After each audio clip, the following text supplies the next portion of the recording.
Je suis convaincu qu'on fait le monde, qu'on crée notre propre monde. Je suis intimement persuadé que tout être est créateur de sa propre vie, qu'il est à part entière responsable de son présent.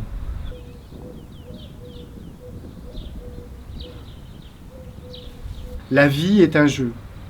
Chaque être humain est face au grand théâtre de sa propre existence.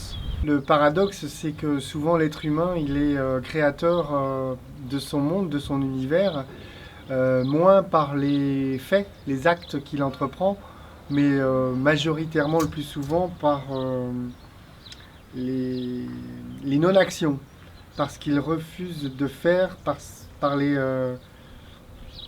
moments où il laisse le pouvoir à l'autre, aux autres, dans sa propre vie. Chaque être humain, dans sa vie, est face à un public.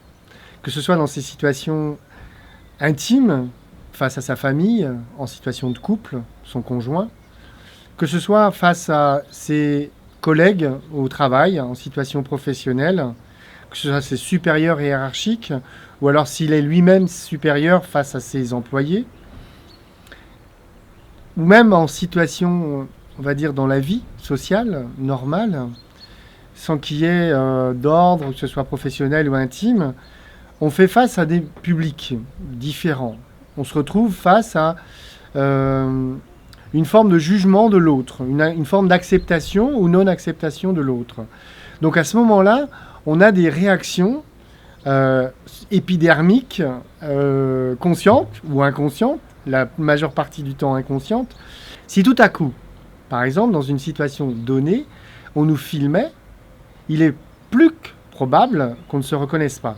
C'est-à-dire qu'on ne reconnaisse pas l'attitude qu'on a eue, la réaction qu'on a eue, épidermique, une réaction qui fait que le public nous a, entre guillemets, repoussés, rejetés, et qui nous a amenés à être dans une situation extrême, conflictuelle. À partir du moment où on essaie de composer un personnage face aux autres, ce que les gens reçoivent de façon consciente ou inconsciente, c'est la partie fausse qui s'exprime de vous. Donc ils voient pertinemment, ils ressentent pertinemment que ça n'est pas vous. Donc eux, leur premier mouvement réflexif, c'est de se dire la personne essaie de me tromper. Quelle est sa motivation? Qu'est-ce qu'elle cherche? Qu'est-ce qu'elle veut? Donc, suivant qui il est face à lui-même, la personne va se dire il est jaloux, il est envieux, il me veut du mal, il veut ceci, il veut cela. Donc, c'est dans ce sens que je dis que nous sommes face à un public en permanence, que l'être humain est acteur de sa vie et que tout ce qu'il vit, d'une façon ou d'une autre, il en est, au bout du compte, responsable. Donc bien évidemment, cette notion d'être acteur de sa vie, il ne s'agit pas comme le comédien, pour qui c'est le métier, où il vient sur une scène pour jouer un rôle, un personnage qui peut être le plus désagréable possible, mais c'est sa tâche. Donc il va certainement produire quelque chose de lui qui n'est pas son histoire au quotidien. C'est-à-dire que lui, il va pouvoir se proposer sur scène, proposer une image de lui la plus désagréable possible, sauf que c'est fait dans un contexte très très précis. La personne dans la vie ne doit surtout pas être en situation de jeu.